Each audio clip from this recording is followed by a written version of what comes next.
पाकिस्तान में जो चल रहा है सैन्य तख्ता पलट की जो अटकलें हैं, इन खबरों को आप किस तरह से देखते हैं? वहाँ पे जो आर्थिक तंगी को लेकर काफी परेशानी है, तो इसकी वजह से कुछ माहौल बहुत बिगड़ा हुआ है। तो इनका सीधा सीधा जिक्र यही था कि आतंकी अगर आप पाल रहे हैं तो आपको भी नुकसान होगा। चीन कोशिश यही कर रहा है कि इस इलाके में उनकी जिसे कहते हैं दादागिरी बनी है। नमस्कार, स्वागत है दर्शकों आपका चर्चा द ट्रुथ के इस ताज़ा अंक में। हमारे साथ वरिष्ठ पत्रकार केवी प्रसाद दिल्ली से जुड़ चुके हैं। उनसे आज सच जानने की कोशिश करेंगे पाकिस्तान की। पाकिस्तान में बहुत कुछ हो रहा है, कुछ खबरें ऐसी आ रही हैं कि शायद सेना जो है वो तख्ता पलट की तैयारियां कर रही है। वहाँ की जनता भारत की तरफ से एयर स्ट्राइक को लेकर डर के माहौल में है, ये भी बातें वहाँ पर निकल कर सामने आ रही है। और एक बात ये भी सामने आ रही है कि जो पाकिस्तान के सेना प्रमुख है जनरल असीम मुनीर, वो चीन के दौरे पर है। और ये दौरा भी अहम हो जाता है क्योंकि चीन के जो रक्षा मंत्री हैं वो भारत आ रहे हैं एससीओ मीट के लिए, और वो भारत के रक्षा मंत्री राजनाथ सिंह से मुलाकात भी कर रहे हैं। बहुत सारी ये जो डेवलपमेंट्स है, इस पर समझने के लिए केवी प्रसाद जी के पास चलते हैं। आइए पहले उनका स्वागत कर लेते हैं चर्चा द ट्रुथ में। केवी प्रसाद जी, बहुत बहुत स्वागत है आपका चर्चा द ट्रुथ में। और सबसे पहले आपको एक अच्छी सुबह के लिए बहुत बहुत मुबारक, शुभकामनाएं। और पाकिस्तान में जो चल रहा है उस स्थिति को सबसे पहले मैं तो ये समझना चाहूँगी कि सैन्य तख्ता पलट की जो अटकलें हैं, इन खबरों को आप किस तरह से देखते हैं?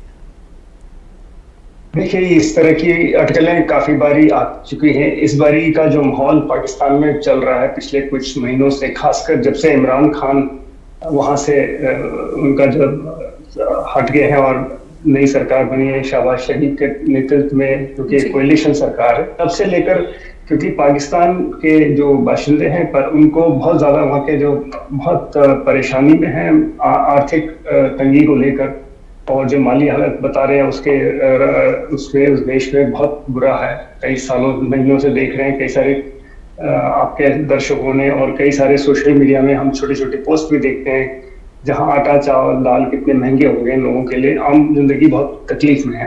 तो ऐसे में एक तो ये था, और दूसरी तरफ राजनीतिक अस्थिरता जो चल रही है एक तरह से। ये जो गठबंधन की सरकार है वहाँ पीपीपी और नवाज शरीफ की पार्टी पीएमएल नवाज के बीच वो बहुत ज्यादा स्थिर उस तरह से है, ठीक है, लेकिन वहाँ पे जो आर्थिक तंगी को लेकर काफी परेशानी है, तो इसकी वजह से कुछ माहौल बहुत बिगड़ा हुआ है। और यानी आप पूरी तरह से इसे सिर्फ एक अटकलें कह रहे, अफवाहें कह रहे, इसकी कोई जो है बुनियादी जो सच्चाई है वो इस पर शक है? जी। आप और मैं पाकिस्तान से बहुत दूर हैं, उस तरफ जो खबरें आ रही हैं अखबारों में या वो अलग अलग जो मीडिया में चल के आ रही हैं, चूंकि मैंने कहा आर्थिक हालत खराब है, एक नंबर 2 उसको लेकर से लोग परेशान हैं। और साथ ही साथ आपने देखा होगा पिछले कुछ महीने से वहाँ पे जो एक पाकिस्तान में जो जिस राजनीतिक अस्थिरता की मैंने आपको अंदेशा दिया था, वो ये है कि इमरान खान की पार्टी में 2 उनके जो सूबे थे, एक तो खैबर पख्तूनख्वा और दूसरा पंजाब प्रांत, जो कि बिल्कुल वहां पे उन्होंने अपनी सरकार बर्खास्त हो गया, उन्होंने इस्तीफा दे दिया, तो वहां पे सरकार ही असेंबली डिसॉल्व कर दिया। अब उसमें हो चुनाव। अब वर्तमान स्थिति है कि जो सरकार है केंद्र की, उनकी जो इस्लामाबाद में बैठी है, वो नहीं चाहते कि अभी चुनाव हो, और उसमें कई सारे माहौल दिए गए। और ये भी माहौल दिया गया कि आर्थिक ये जो स्थिति है, खासकर कूटनीतिक स्थिति बहुत ज्यादा अच्छी नहीं है, सेना को हम इतना डिप्लॉय नहीं कर सकते, तरह तरह की बातें आ रही हैं। उधर ठीक सुप्रीम कोर्ट पाकिस्तान ने एक जजमेंट दिया है, यह कहा गया कि पाकिस्तान इस्लामाबाद की सरकार और पीटीआई पाकिस्तान तहरीक इंसाफ पार्टी जो इसकी है इमरान खान की, ये बातचीत करके आगे चुनाव कराए। तो इसको लेके अभी मेरे ख्याल से पूरी वहाँ जद्दोजहद चल रही है। और बीच में जहाँ तक मुझे याद है ये भी सुना था कि भारत का भी जिक्र आया था कि अगर चुनाव कराएं तो भारत हम पर हमला कर देगा या भारत के साथ युद्ध की स्थिति पैदा हो जाएगी। इस तरह की भी जो बातें सरकार करती है, तो कहीं ना कहीं ऐसा लग रहा है कि पाकिस्तान में इस वक्त हो सकता है कि भारत के तरफ से किसी सैन्य आक्रमण या फिर सैन्य कार्रवाई को लेकर जो है एक डर क्रिएट करने की कोशिश की जा रही है। आप किस तरह से देख रहे हैं इन खबरों को? इस बात को कहा गया है, जिस खासकर जो हवाला जिसने आपने कहा, ये शायद चुनाव ना करवाने का एक तरीका ये भी दिया गया कि स्थिति ठीक नहीं है, जिसको मैंने कहा कूटनीतिक स्थिति ठीक नहीं है उनके हिसाब से। और 2 दिन पहले ही शायद आपने भी बयान पढ़ा होगा, वहाँ के जो राजनयिक थे दिल्ली में, अब्दुल बाशिद साहब, उनकी तरफ से एक बयान आया है जो उन्होंने जो संदेश का आपने भी जिक्र किया कि शायद कोई सर्जिकल स्ट्राइक हो सकता है। और उन्होंने ये नहीं कहा अभी हो, क्योंकि पूंछ में जो अटैक हुआ है उसको लेके उनके यहाँ जो बात चल रही है, जो हमारे यहाँ 11 शहीद हुए सैनिकों को आघात पहुंचा है, उसको लेके बड़े परेशान हैं। तो उनका उस संदर्भ में उन्होंने ये बात रखी है कि हो सकता है कोई सर्जिकल स्ट्राइक हो, और शायद उन्होंने ये नहीं कहा अभी नहीं हो सकता है जब इंडिया में चुनाव हो। तो तरह तरह की बातें वहां पे कही जा रही है। तो लेकिन जैसे मैंने कहा कि अस्थिरता है वहां पे और वो दिख रहा है। तो जब अब्दुल बासित सर का आपने जिक्र किया और जब वो कहते हैं कि भारत की तरफ से सैन्य कार्रवाई हो सकती है या फिर स्ट्राइक हो सकता है, लेकिन चुनाव के और करीब आने पर हो सकता है, इस स्टेटमेंट को किस तरह से देख रहे हैं कि जो एक, क्योंकि भारत में भी कुछ मीडिया संस्थान ऐसे हैं जो ये आशंका जता रहे हैं कि हो सकता है कि चुनाव के और करीब आने पर कुछ इस तरह की कार्रवाइयों की बात की जाए या फिर कुछ ऐसे डेवलपमेंट्स हो जाए जिससे भारत को मजबूर होना पड़े। नहीं, देखिए पूंछ के बाद, क्योंकि आपको याद होगा कि उड़ी जब हुआ था एक, उसके बाद एक एक्टिविटी हुई थी और उसके बाद बालाकोट के बाद भी एक्टिविटी दिखाई गई थी, तो इसलिए अंदेशा लगता है लोगों को कि कूटनीतिक स्तर पे और सामरिक दृष्टि से और जिस तरह से भारत की सैन्य शक्ति ने अपना प्रदर्शन किया वक्त पे, तो हो सकता है इस तरह की बात हो। और शायद लोगों का मानना है कि एक मजबूत सरकार है तो कुछ ना कुछ कार्रवाई करेगी। लेकिन ये जैसे कहते हैं कूटनीति और रणनीति में कोई बता के तो कदम नहीं उठाएगा आपको और मुझे। तो ये लोग अपना शायद जो हमारे कूटनीतिक विशेषज्ञ हैं या तमाम सारे जो सामरिक दृष्टि से चीजों को भांपते रहते हैं, वो आंकलन लगाते हैं कि हो सकता है इस पे कोई कार्रवाई हो, लेकिन कोई ठोस कदम उठाने से पहले कोई बता के, ये इसमें तो जैसे कहते हैं attack is always by stealth, मतलब आप वो सरप्राइज एलिमेंट रखते हैं हमेशा। जी, आपने सरप्राइज एलिमेंट की बात की, और लेकिन अब्दुल बासित की स्टेटमेंट मैंने जो सुनी उसमें उन्होंने अभी वर्तमान में इसी तरह के एयर स्ट्राइक की बात इसलिए जो है वो नामुमकिन कही है क्योंकि भारत जो है वो G20 की अध्यक्षता तो कर ही रहा है, साथ ही साथ SCO की अहम मीटिंग भी हो रही है देश में, इसकी अध्यक्षता कर रहा है। और यही वजह है कि उन्होंने कहा कि इस तरह की कोई सिचुएशन से जो है भारत अवॉइड करेगा, इसे नज़रअंदाज करेगा। क्या आपको भी लगता है कि भारत ऐसा कर सकता था, लेकिन क्योंकि SCO मीट हो रही है, G20 की अध्यक्षता कर रहा है, इसलिए भारत किसी भी तरह के इस जो है संवेदनशील स्थिति से बच रहा है? देखिए, G20 की अध्यक्षता है और सितंबर में अभी अगले महीने हमारे फॉरेन मिनिस्टर्स की कॉन्फ्रेंस है गोवा में, और उससे ठीक पहले जैसे हम बात कर रहे हैं आज की तारीख में शांघाई कोऑपरेशन ऑर्गेनाइजेशन जो है, जिसमें पाकिस्तान और चीन और ये सब जो शामिल हैं, उनकी बैठक रक्षा मंत्रियों की आज और कल दिल्ली में होने की वो है शेड्यूल्ड है। और ऐसे में इतना जरूर है कि अभी जो खबर निकल के आई है वो ये कि पाकिस्तान के जो रक्षा मंत्री वो इसमें वर्चुअली ज्वाइन करेंगे, यानी उनका डेलीगेशन तो आ रहा है, ऐसा खबर आई है, लेकिन वे खुद वर्चुअल फॉर्मेट में ज्वाइन करेंगे। अब SCO एक अलग फॉर्मेट है, आपको जैसे पता है 2018 में भारत फुल सदस्य बनाया गया था और उसमें 2017 में पाकिस्तान और इंडिया को एडमिट किया था, और चीन की अध्यक्षता, मतलब चीन इसमें एक तरह से, चीन और रशिया काफी इस पे जोर देते हैं और उनकी तरफ से ये इनिशिएटिव लिया गया, और इसमें सेंट्रल एशियन रिपब्लिक्स काफी सारी जुड़ी हुई हैं। तो ये रहा और G20 तो हम पिछले 1 साल से देख ही रहे हैं, भारत की जब से अध्यक्षता आई है जगह जगह मीटिंग हुई है, आज और कल भी कोई मीटिंग चल रही है, अलग अलग राज्यों में, शायद भुवनेश्वर में भी मीटिंग चली है। और जैसे मैंने कहा मई में गोवा में विदेश मंत्रियों की बैठक होनी है, और उसमें एक सबसे बड़ी जो है कि चीन के विदेश मंत्री की बात कह रहे हैं कि क्या आएंगे, और तमाम सारी चीजें चल रही हैं। तो कूटनीतिक दृष्टि और जैसे मैंने कहा सामरिक दृष्टि भारत के लिए तो महत्वपूर्ण है। वो बाशी साहब का जो आंकलन होगा वो चूंकि राजनयिक है, वो अपने हिसाब से चीजों को भांपते हैं। जी, आज हम ये सच तलाशने की कोशिश करें कि पाकिस्तान में चल क्या रहा है। सैन्य तख्तापलट की खबरें जो आ रही हैं या फिर भारत की तरफ से एयर स्ट्राइक की खबरें जो आ रही हैं, इन सब को समझने के लिए हमारे साथ नई दिल्ली से जुड़े हुए हैं केवी प्रसाद जी, वरिष्ठ पत्रकार हैं। केवी प्रसाद जी, ब्रेक पर जाने से पहले मैंने पनामा में हमारे जो विदेश मंत्री उनके बयान की बात कही थी। उन्होंने एक तल्खी तो दिखाई थी पाकिस्तान की तरफ से जो लगातार आतंकवाद को बढ़ावा दिया जा रहा है, पनाहगाह बना हुआ है पाकिस्तान, लेकिन कहीं ना कहीं जिस तरह से अपनी स्टेटमेंट उन्होंने ख़त्म की विदेश मंत्री ने, मुझे ऐसा आभास हुआ, मुझे अगर ये गलत आभास है तो आप मुझे कृपया करेक्ट कीजिएगा, कि थोड़ी सी नरमी दिखी है विदेश मंत्री के जो स्टेटमेंट में है। क्या ये वजह हो सकती है कि बिलावल भुट्टो जो हैं वो गोवा में समिट के लिए आ रहे हैं मई के महीने में, और इसीलिए जो भारत चाहता है वो अपनी भूमिका थोड़ा सा सुधारने की कोशिश या सकारात्मक पहल की कोशिश? नेहा जी, आज जो आप बात कर रहे हैं, आज ही कई अखबारों में खबर छपी है इस तरह की, और सूत्रों के हवाले खासकर जो विदेश मंत्रालय देखते हैं या कूटनीतिक मामलों में जो अपनी मैच रखते हैं, नजर रखते हैं, उनकी तरफ से ये एक दिया गया है कि अभी भारत की तरफ से कोई ऐसा वो नहीं है कि शेड्यूल जिसमें कि पाकिस्तान के विदेश मंत्री जो बिलावल भुट्टो आएंगे गोवा में और भारत के बीच में कोई द्विपक्षीय वार्ता हो, क्योंकि कुछ अटकलें लगी थी कि हो सकता है कोई थोड़ा सा नरमी दिखे, क्योंकि इतने साल बाद अगर चीफ पाकिस्तान के विदेश मंत्री भारत आ रहे हैं, चाहे एक अलग मकसद से आ रहे हैं जी, तो शायद इसमें बायलैटरल इशू पे बात हो सकती है, लेकिन ऐसा भी खारिज किया गया है। बाकी देखना है कि आगे चल के हुए डिप्लोमेसी में कई चीजें होती है, जिसे कहते हैं कूटनीति में एक बहुत पुरानी कहावत है, क्वाइट डिप्लोमेसी।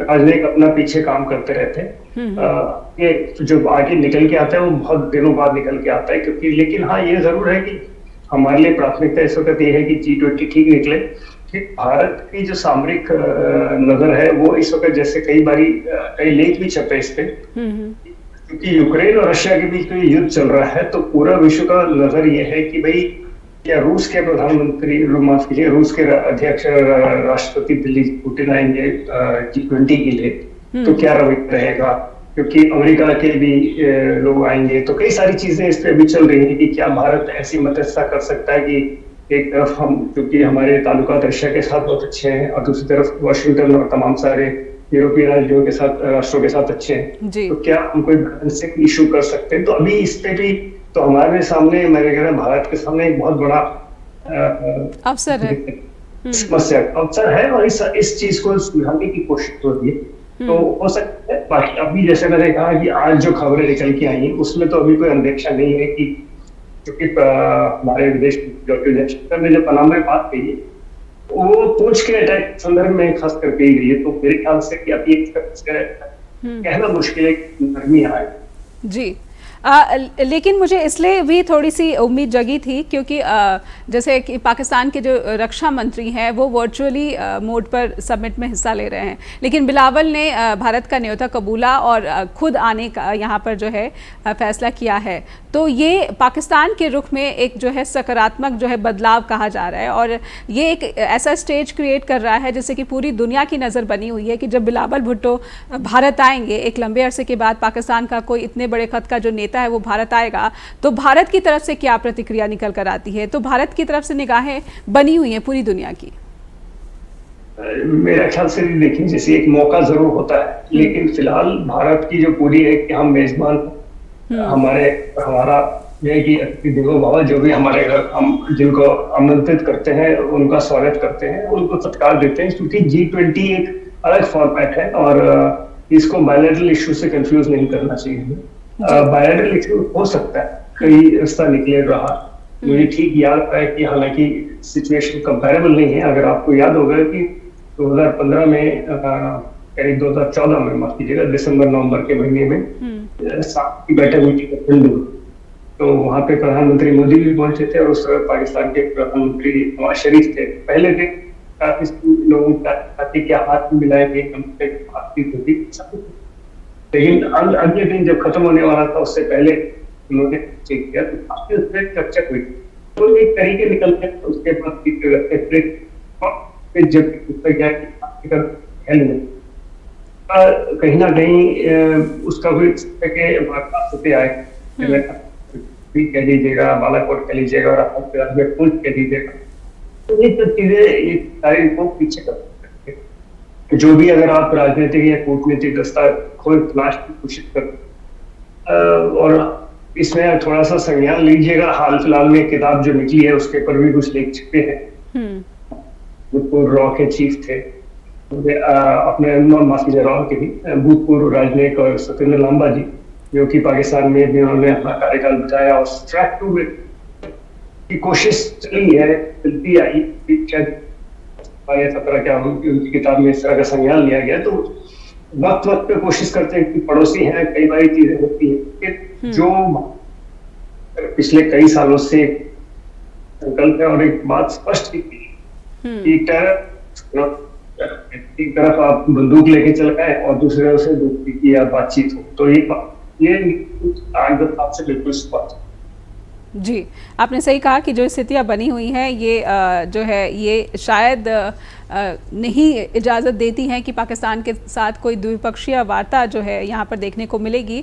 लेकिन केवी प्रसाद जी, मैं वापस से तख्ता पलट जो पाकिस्तान में इसकी अफवाहें हैं, बेशक आपने खारिज किया है, लेकिन इसे जोड़कर देखा जा रहा है। जो पाकिस्तानी जनरल चाइना के दौरे पर हैं, चीन के 4 दिनों के दौरे पर हैं, और उनकी बातचीत हुई है, और ये कहा गया है कि जो पूरे जो रीज़न है इसमें जो डिफेंस सिचुएशन है इस पर बातचीत हुई है। तो क्या उनकी ये जो यात्रा है, चीन की यात्रा, इससे जुड़ी हुई हो सकती है? क्या संभावनाएं आप देख पाते हैं? जी, एक तो मैंने खारिज नहीं किया, मैंने कहा कि इस तरह की खबरें वक्त वक्त पे निकल के आती है। आज से 10 साल की वहाँ पे 10-12 साल पुरानी बता रहा हूँ, जब नवाज शरीफ की सरकार बनने वाली थी, जाने और मुशर्रफ के, और उस भी बाद में दौरान में काफी हुआ था कि पाकिस्तान अभी अंदरूनी विस्फोट होने वाला है, वहां पे सब कुछ खत्म होने वाला है। लेकिन पाकिस्तानी सेना की पहल वहां है, ये सब जानते हैं, और उनको भी कैसे है, और पाकिस्तानी सेना पे काफी लोगों का, उनके अपने लोगों का जो है विश्वास रहा है वक्त वक्त पे। लेकिन पिछले कुछ सालों से, अब करीब बल्कि 15 साल तकरीबन मान के चलिए, जब से बेनजीर भुट्टो की जब असैसिनेशन हुआ था, उसके बाद उनके जरदारी साहब जब रहे थे, तब से लेकर लगातार सत्ता का जो हस्तांतरण हुआ है वो राजनीतिक हुआ है जी। तो सत्ता जो है डेमोक्रेटिक तरीके से आए हैं, और मालूम कर रहा था कि ये नीति पहले पाकिस्तान तहरीक इमरान खान की, कि उसके ऊपर की अटकलें थी कि पाकिस्तान की सेना ने उनकी साबित इससे वो चुन के आए वगैरह वगैरह, और उसके बाद वो हटाए गए। तो इमरान खान तक जाएगा उन्होंने किस बातें की पाकिस्तान से, अब लेकर क्या क्या अपनी बातें, ये अपने में खुद एक कहानी दर्ज करती।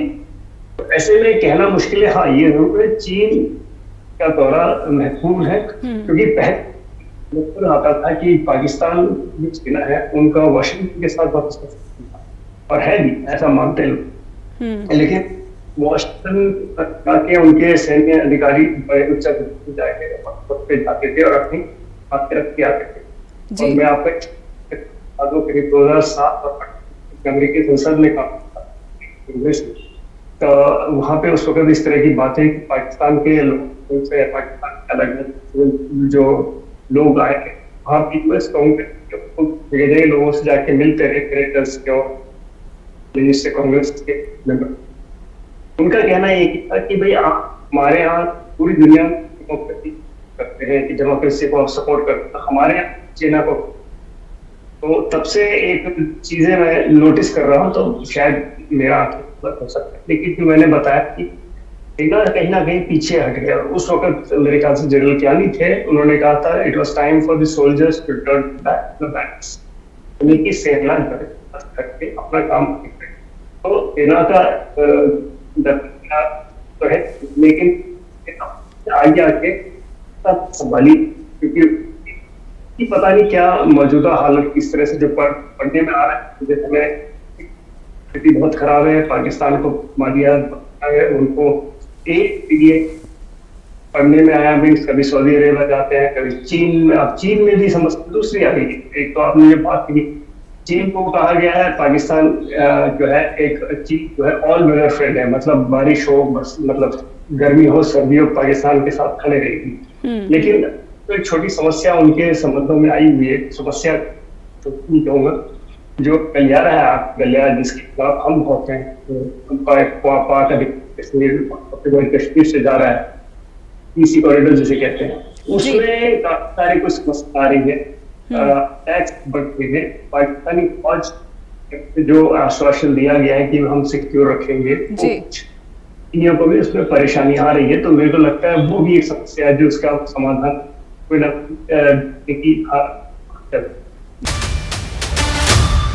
अफवाहें या फिर सच कुछ सुगबुगाहट वहाँ पर हो रही है, क्योंकि जो पाकिस्तानी सेना के प्रमुख हैं वो चीन के 4 दिनों के, 1-2 नहीं बल्कि 4 दिनों की यात्रा पर हैं। हमारे साथ केवी प्रसाद जी जुड़े हुए हैं और उनसे हम पाकिस्तान की स्थिति को समझ रहे हैं।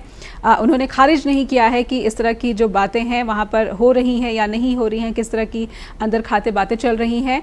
लेकिन केवी प्रसाद जी, इससे हटकर मैं पाकिस्तान में जो आतंकवाद है, क्योंकि पुंछ जो हमला हुआ है, इसमें जो जांच हुई है इसमें ये पता चला कि पाकिस्तान के जो 2 टेररिस्ट हैं उनका नाम सामने आया है। तो पाकिस्तान से लगातार अगर आतंकवाद को बढ़ावा दिया जाता रहेगा तो ये एक चिंता की बात है, सिर्फ भारत के लिए नहीं बल्कि ये एक सरदर्द बना हुआ है पूरी दुनिया के लिए। और भारत इसमें सफल भी रहा है कि पाकिस्तान को जो FATF की लिस्ट में डाला गया और उसके बाद से कुछ आतंकवादी जो वहाँ पर अपनी गतिविधियाँ चला रहे थे उन्हें इंटरनेशनल टेररिस्ट घोषित किया गया और UN के नियमों के अनुसार उन्हें वांटेड की लिस्ट में डाला गया है। हालांकि चीन इसमें काफ़ी अड़ंगे लगाता रहा है, लेकिन मैं पाकिस्तान में जो आतंकवाद की स्थिति है उस पर आपसे समझना चाहूँगी कि फिलहाल आप पाकिस्तान में जो आतंकवाद है उसे किस तरह से देखते हैं, क्योंकि अभी हाल ही में पाकिस्तान में जो स्वात वैली है वहाँ पर एक बड़ा जो हमला हुआ, बाद में हालांकि पाकिस्तान की तरफ से ये कहा गया है कि ये एक शॉर्ट सर्किट की वजह से हुआ धमाका था। आप किस तरह से देखते हैं टेररिज्म इन पाकिस्तान? देखिए, हमें उनके अंदरूनी में जो है वो अलग बात है, लेकिन उससे जो सीधा सीधा भारत को नुकसान होता है और भारत के ऊपर जो है, और इसके ऊपर एक बारी नहीं कई बारी शायद आपके यहाँ पे भी लोगों ने बात कही होगी और भारत की तरफ से लगातार ये कहा गया और मैं कि हमें नहीं पता ये वो पाकिस्तान अपनी तरफ से कोई भी सफाई पेश करता रहे कि वो अक्सर जाकर दुनिया के मंचों में ये कहना चाहता है कि भाई मैं खुद विक्टिम है। और जिस चीन की आपने जिक्र की, चीन यात्रा के दौरान भी शायद उनकी तरफ से इस तरह की बातें रखी जाती है, लेकिन भारत की चिंता साफ है कि, और ये आपको याद होगा कि 2004 में वाजपेयी जी और मुशर्रफ जब वहाँ के अध्यक्ष थे तब ये बात हुई थी और एक तरह से माना गया था कि पाकिस्तान की तरफ से कोई इस तरह से समझौता हुआ था कि पाकिस्तान अपना जो है जमीन से कोई भी टेरर का एक्टिविटी एक्सपोर्ट नहीं करेगा, खासकर भारत। जी जी। लेकिन वो मेरे ख्याल से वो स्याही सूखी भी नहीं थी कि फिर मामले जस का तस हो गया। तो ये समस्या लगातार हमारे लिए बनी पड़ी है। अब वो पाकिस्तान कहता है कि उनकी अपनी समस्या है, वो तो आंदोलन उनकी अपनी समस्या, वो जूझे अपने हिसाब से, लेकिन हमारा जो स्पष्ट नजरिया है कि उनके यहाँ अगर कोई भी, और आपको इस एक संदर्भ में एक बात बता सकते हैं, याद भी होगा आपके दर्शकों को भी याद होगा, हिलरी क्लिंटन जब विदेश मंत्री थी अमेरिका में, उन्होंने एक बात दी कि if you grow snakes in your backyard it's going to bite you. मतलब आप अपने घर के वहां पे अगर आंगन में पाले, तो इनका सीधा सीधा जिक्र ये था कि आतंकी अगर आप पाल रहे हैं तो आपको भी नुकसान होगा। ये बात उस वक्त कही थी, शायद पाकिस्तान के संदर्भ में कही हो, किसी भी संदर्भ में एक बात ये रखी हुई है। तो ये तो जग जाहिर है, तो ये समस्या है। तो वहां पे जो भी है, आपने स्वाद का जिक्र किया कि पहले वहां पे जो अभी हाल फिलहाल में शायद कोई स्टेटमेंट इस तरह भी आया कि PTI की तरफ इमरान खान की सरकार की, तो वो कुछ टेरर के खिलाफ उनके एक्टिविटीज या अलग किस्म का उनका नजरिया था और इसलिए TTP जो तरीके पाकिस्तान जो है दूसरा वाला जो उनका है, तो उनकी एक्टिविटीज गतिविधियां ज्यादा तेज हो गई। इस तरह की चीजें छपती है, लेकिन भारत की समस्या साफ है कि आपके यहाँ से हमारे कोई इस तरह की कार्रवाई ना हो। और जिस अब्दुल बशीर का इंटरव्यू जिक्र आपने भी किया और मैंने आपको बात की, उसमें उन्होंने बल्कि हैरत बात तो ये कि उन्होंने कहा कि मिलिट्री पे अटैक हुआ बिल्कुल ठीक है, क्योंकि मिलिट्री पे अटैक हुआ ये इंटरनेशनल लॉ है, तो वो देखिए किस तरह की सोच रख रहे हैं, बिल्कुल आप उसको देखिए। जी, बिल्कुल एक जो गंभीर स्थिति पाकिस्तान की बनी हुई है, लेकिन एक ये भी खबरें बाहर निकल कर आए कि पाकिस्तान में जो है फंड रेजिंग का, फंड कलेक्टिंग का काम कर रहा है जैश ए मोहम्मद और उसके ऑपरेटिव्स, और ये बहुत चिंताजनक बात है क्योंकि एफएटीएफ से एक तरफ से पाकिस्तान खुद को निकाल चुका है, बाहर निकाल चुका है, कह रहा है कि आतंकवाद के खिलाफ जो है वो कार्रवाई, सख्त कार्रवाई कर रहा है और उसे एक बड़ा फ़ायदा भी पहुँच गया इसी साल, जो कि भारत के लिए एक झटका कहा जा सकता है। लेकिन दूसरी तरफ इस तरह की तस्वीरें आती हैं कि जैश ए मोहम्मद का जो सरगना है वो वहाँ पर सभाएं करता है और फिर जो उसके ऑपरेटिव्स हैं वो फंड कलेक्शन कर रहे हैं। तो ये जो स्थिति बताती है कि पाकिस्तान तो खुलेआम कर रहा है आतंकवाद का समर्थन।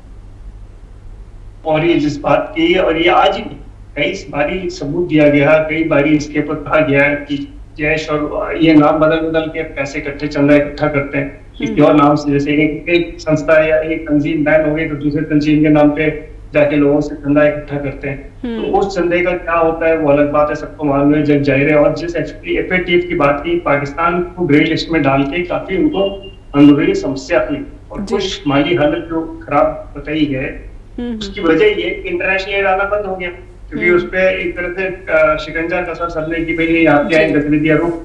तो बड़ी मुश्किल से शायद कुछ लगातार उन्होंने कुछ इस तरह की बातें रखी होगी एफएटीएफ के सामने जाकर, जबकि वो ग्रे लिस्ट से बाहर आए होंगे।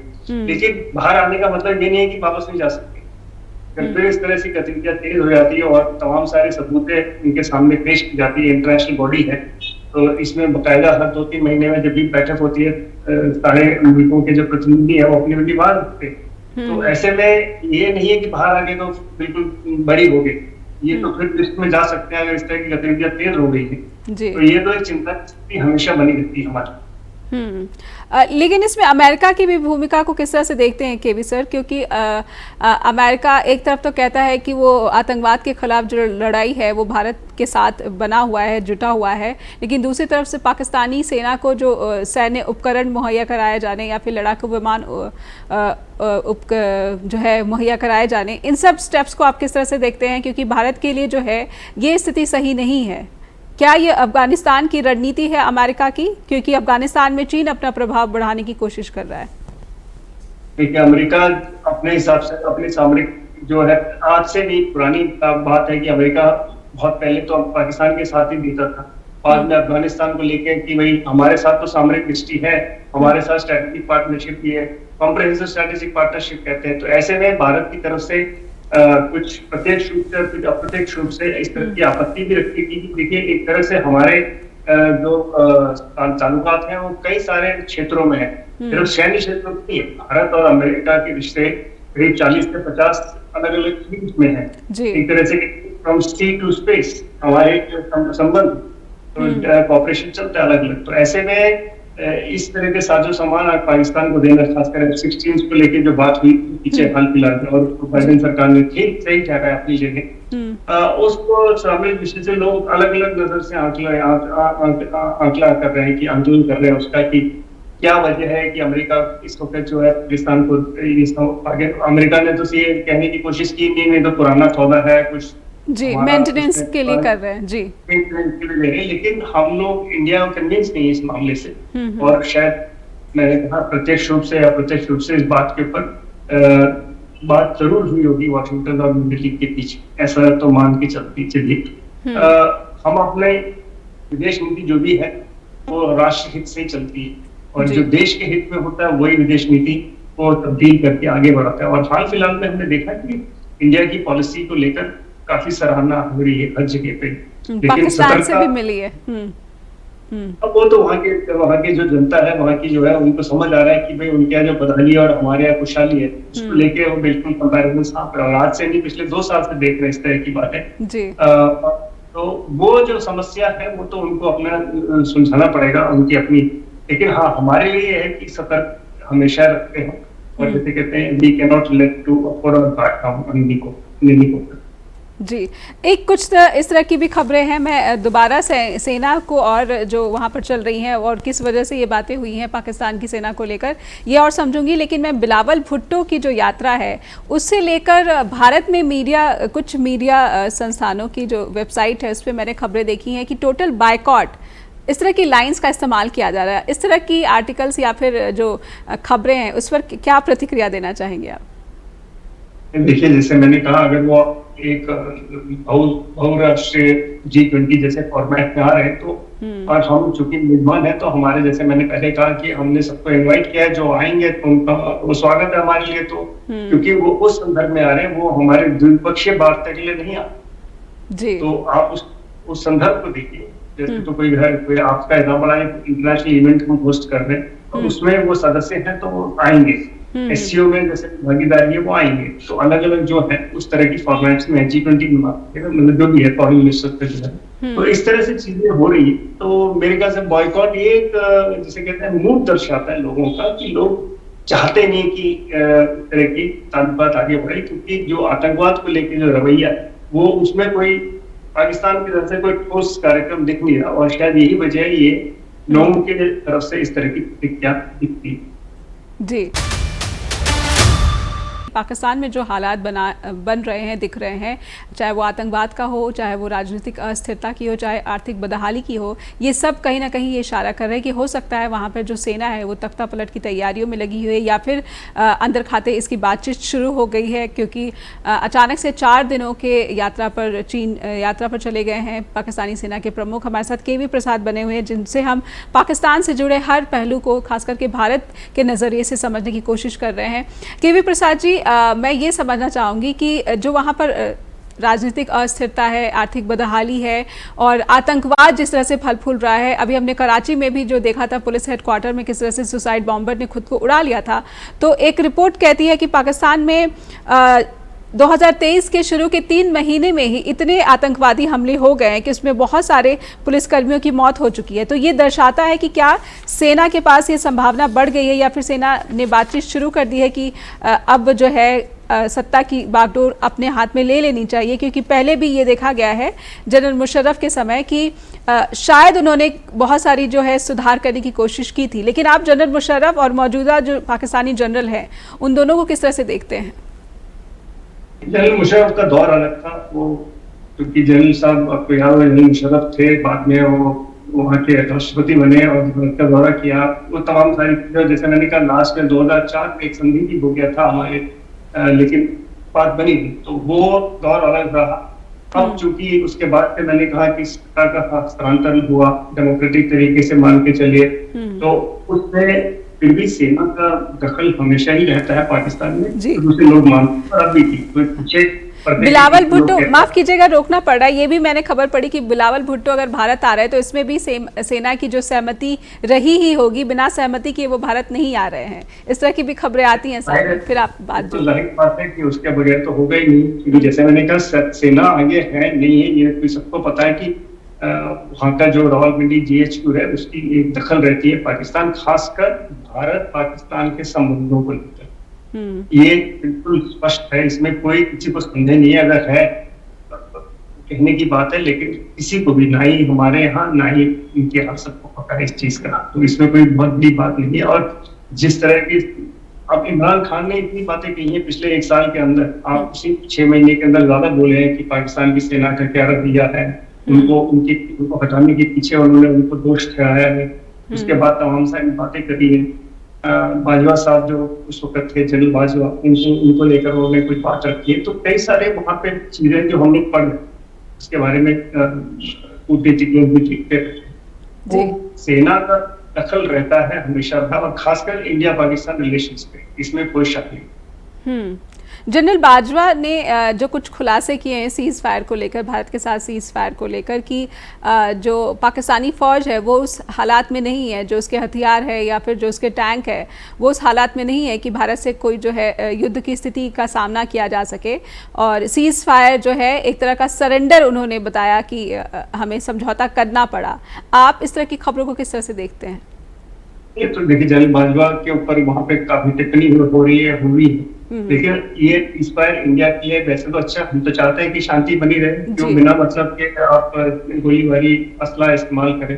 जबकि कई बार हम देखते हैं इंडिया के ऊपर बिना आकस्मिक इस तरह की फायरिंग होती थी, और कुछ लोग में जो हमारे बॉर्डर टाउन्स के जो लोग हैं, कई बार रिपोर्ट्स आती है कि कुछ लोग घायल हो गए या कुछ लोगों का आकस्मिक मौत हो गई, ज्यादा मौत हुई है, मकान भी हैं। तो कई सारी चीजें, तो हम नहीं चाहेंगे मतलब एक शांतिप्रिय मुल्क है, अपनी तरफ से हम नहीं चाहेंगे कोई इस तरह की घटना घटे। और सीजफायर उस मामले में ठीक है। अब वो जनरल बाजवा ने अपनी मजबूरी दर्शाई है तो ठीक है, वो खुद कह रहे हैं इस चीज को। भारत ने अपनी तरफ से एक, हमारे लिए तो ठीक है सीजफायर हुआ, अच्छी बात है। हर कोई चाहता है कि आप खुशहाली करें, शांति बनी रहे, ताकि आप खुशहाली से प्रगति करें। लेकिन क्या आप ये मानते हैं जनरल बाजवा की बात से, आप ये इत्तेफाक रखेंगे कि हो सकता है कि वाकई में जो पाकिस्तानी फौज है उसकी स्थिति जो है बहुत बुरी हो रही है? देखिए, जब पैसा है नहीं, लोगों को खाने पीने की समस्या आ रही है, रोजमर्रा की तेल के दाम उनके ऊंचे हो गए हैं, आर्थिक कोरोना के बाद विश्व युद्ध में जो यूक्रेन और रूस के बीच में जो स्थिति बनी हुई है उसको लेके तेल के दाम बढ़ गए हैं, कई सारी चीजें। तो आर्थिक स्थिति मतलब पूरे इंटरनेशनल हालत खराब है। ऐसे में पाकिस्तान का पहली माली हालत खराब तो और ज्यादा खराब हो गया जी। अब आप प्रायोरिटी रखेंगे, ठीक है, डिफेंस उनके लिए प्रायोरिटी हो सकती है, हर मुल्क के रखती है, लेकिन उनको यथार्थ तो उनको पता है ना, वो सेना अध्यक्ष रह चुके हैं। और उनका बयान, और शायद उन्होंने शायद 1-2 दिन पहले ये भी बयान किया था कि हमारे टैंक की स्थिति में नहीं है कि हम उनके पुर्जे ठीक करके लगा दें। तो सेना का अपना आंकलन है, तो वो अपनी आंकलन रख रहे हैं, तो हम उसको उनको मान के चलेंगे अपनी तरफ से। लेकिन उसका ये मतलब नहीं है कि हमारी तैयारी में कोई कमी होगी। हमारी सैन्य शक्तियां और हमारे डिफेंसिव पोजीशन तो हमेशा बनी रहती है। जी जी। भारत और पाकिस्तान के बीच में जो ये कड़वाहट तलखी है, इसमें कहीं ना कहीं पर्दे के पीछे से एक भूमिका चीन की नज़र आती है आपको। अब मैं ये समझना चाहूँगी कि एक तरफ जो चीन है वो सीमा पर भी भारत को आंखें तरेरता है, लेकिन भारत के साथ जो व्यापार है उसका लगातार फल फूल रहा है। और चीन के विदेश मंत्री हों या फिर चीन के रक्षा मंत्री खुद शुक्रवार और गुरुवार के दिन भारत दौरे पर आ रहे हैं। तो चीन हर वो चीज़ कर ले रहा है जो वो चाहता है। वो बॉर्डर पर आंखें भी तरेर रहा है और अपने संबंध भी इस तरह से बनाए हुए हैं कि बातचीत जो है लगातार हो रही है। सैन्य स्तर पर भी जो बातचीत लगातार भारत के सेना के साथ चीन की चल रही है। और लेकिन दूसरी तरफ पाकिस्तान जो है उलझा हुआ है और भारत के साथ जो है जो सीमा विवाद है वो पाकिस्तान के साथ भी और जो चीन है उसके साथ भी बना हुआ है। चीन इन सब में कूटनीति के नजरिए से मुझे लगता है कि सबसे आगे बना हुआ है। देखिए, इस एशिया में चीन चाहता है कि उनकी जिसके दबदबा बना रहे और उनकी आर्थिक इकोनॉमी अमेरिका के बाद अगर किसी की इकोनॉमी इतनी मजबूत है वो चीन की, और इसमें कोई शक नहीं। तो चीन चाहेगा कि, लेकिन हमारी अपनी नीति है और भारत और चीन के संबंध अपने में एक डिस्कशन का अलग ही प्लेटफॉर्म है। उसमें इतना व्यापक है कि आप एक 5-7 मिनट में उसको नहीं। चीन कोशिश यही कर रहा है कि इस इलाके में उनकी जैसे कहते हैं दादागिरी बनी है या उनकी तरफ से कोई आप लेकिन मेरा सवाल के भी सर इसलिए भी यहाँ पर महत्वपूर्ण मुझे लगता है समझा जाना चाहिए कि अगर भारत ये कोशिश करे कि पाकिस्तान के साथ संबंध बेहतर हो और वहाँ पर जो व्यापार है वो फले फूले, इसको बढ़ावा मिले, तो हो सकता है कि भारत अपनी जो सीमाएं हैं पाकिस्तान से सटी हुई उन पर जो सैन्य खर्चा है या फिर जो वहाँ पर ज़रूरतें हैं वो थोड़ी कम हो पाएंगी और कहीं ना कहीं आर्थिक स्थिति पर भी इससे एक फ़र्क पड़ेगा। आपका अगर सवाल ये है कि भारत और पाकिस्तान के बीच में संबंध हो जाए ठीक, तो देखिए पिछले 3 दशक से ज्यादा हो गए होंगे, शायद आपको याद हो कि साफ हुआ था south Asia free trade agreement, और उसका मकसद ये था कि जो भारत के साथ सरहद लगे रहे उसमें सामान पड़ोसी मुल्कों में आए जाए तो उसमें अलग किस्म का टैरिफ हो, लेकिन नहीं हो रहा। पाकिस्तान मानता ही नहीं इस चीज को। तो वो तो हमने जब स्थिति आज से बहुत अलग किस्म की थी तब एग्रीमेंट हुआ, तो पाकिस्तान में वो तैयारी नहीं है। उस तरह से उनका माहौल नहीं है कि वो नहीं चाहते कि भारत के साथ कोई चीज इस तरह के संबंध हो कि नॉर्मल ट्रेड हो। आपको पता है पिछले साल की बात है, अफगानिस्तान हम जब गेहूं बेचना चाह रहे थे वहां के लोगों को रास्ता, क्योंकि बॉर्डर का रास्ता है और पाकिस्तान के रास्ते निकलना था, उसको क्लियरेंसेस मिलने में कितने महीने लग गए, जबकि वो पाकिस्तान के लिए नहीं था, वो आगे जा रहा था। अफगानिस्तान के लिए मानवीय स्थिति खराब थी तो भारत की तरफ से वो मानवीय मदद थी जी, मानवीय मदद उसमें वो ऑर्डर डाल रहे थे। कोई भी वजह है उनकी अपनी है, तो मेरे को लगता नहीं है इस चीज से देखना चाहिए। मेरी दृष्टि में ये एक वो शायद मैं पैमाना नहीं। परखा हुआ ये वो है अनुभव है जो पाकिस्तान के साथ संबंध आखिर किस तरह से बने रह सकते हैं। आपने सही फरमाया कि भारत की कोशिशें शायद बहुत ज़्यादा हो चुकी हैं इस तरफ से कि पाकिस्तान के साथ संबंध बेहतर बनाया जाए, लेकिन पाकिस्तान जो है वो इसके मूड में बिल्कुल नज़र नहीं आता, क्योंकि पाकिस्तान की जो पॉलिटिक्स है कहीं ना कहीं इंडिया और कश्मीर के इर्द गिर्द घूमती है, और यही वजह है कि वहाँ पर पॉलिटिक्स से फ़ायदा उन लोगों को मिला जो कि अपने ही देश को नहीं बचा पाए। अभी मैं, क्योंकि अब इस समय बहुत ही कम शेष रह गया केवी प्रसाद जी, तो मैं पूरे तरीके से ये समझना चाहती हूँ कि पाकिस्तान में जो फिलहाल हालात बने हुए हैं, आपको क्या लगता है कि शहबाज शरीफ की सरकार खतरे में है, या फिर जो थोड़ी बहुत गुंजाइश IMF की तरफ से, सऊदी अरब की तरफ से वित्तीय मदद की, चाहे चीन की तरफ से मिल रही है, ये गाड़ी पाकिस्तान की सरकार की थोड़ी और लंबी खिंच सकती है? देखिए, खींच रहे हैं वो लोग, मजबूरी में खींच रहे हैं, जैसे मर्जी खींच रहे हैं, कोई भी वजह से है। कोशिश यही है कि कुछ पैसे आ जाए तो आज सांस ले तो कल तक जिंदा रहे, मतलब इस तरह से आर्थिक हालत खराब है। हाँ, ये जरूर है, राजनीतिक तौर से शहबाज शरीफ और उनकी सरकार पूरी कोशिश कर रही है कि सत्ता में बने रहे। और एक जो आंकलन जो मैंने शुरू में कहा कि जो पंजाब हुआ है और जो खैबर पख्तूनख्वा में जो चुनाव का लेकर जो सुप्रीम कोर्ट ने बात रखी है, उनके पाकिस्तान के सुप्रीम कोर्ट में, वहाँ की सेनेट इस पे एक चर्चा करना चाह रही है कि ये पर, तो वहाँ पे एक अलग स्थिति पैदा हो रही है इसके पर। तो उसको देखना है कि वो किस तरह से सुलझाएंगे, कि उससे कुछ अंदाजा लग सकता है कि राजनीतिक बोर्ड किस तरफ जा रहा है उनका, और आगे जाके इसका अंदेशा लगा रहे हैं कि हो सकता है कोई और सत्ता का हस्तांतरण हो।